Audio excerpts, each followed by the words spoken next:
Hey there, fellow readers. Mrs. Weidman here, and today we're going to be talking about the incredible middle grade adventure survival story Northwind by Gary Paulsen. And if you know Gary Paulsen, you'll know that survival stories are one of the things that he did the very best, and this book is no exception to that rule.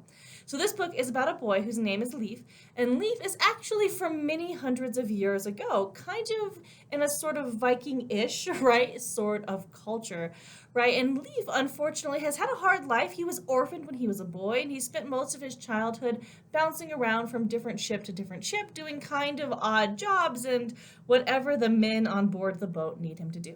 Well, one summer, right, Leaf and a bunch of other crewmates are dropped off, and they're told that it's their job for the summer to gather as much salmon and food as they possibly can to prepare for the ship's next big voyage at sea.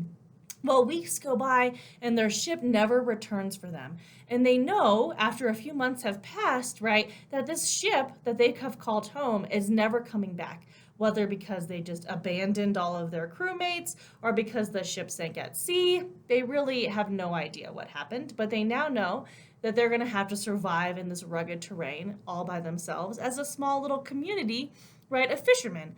However, unfortunately, then more disaster strikes, if you can believe it, right? And another ship that has this reeking, rotting stench, right? It's floating all sort of strange, kind of comes into their fish camp one night, right? And unfortunately, it's full of people who are really diseased, right? Many of the sailors on board the ship have died, right? And the ones that have lived have spread this new disease to camp. And so very quickly, all of Leaf's friends in the fishing village start passing away. In an act of desperation, right, one of the elders of the camp send Leaf, right, and another young boy off in this cedar wood planked canoe, right, and all he is told is go north, try to get away from this sickness. So this becomes Leaf's story in his dugout wood canoe with very few supplies, trying to survive all of the fjords and all of the rivers and streams in the true ocean, right, that is kind of that northern Arctic region of the world. So if that sounds intriguing, or if you just love a really good survival story, then I highly recommend Northwind as a great next read for you.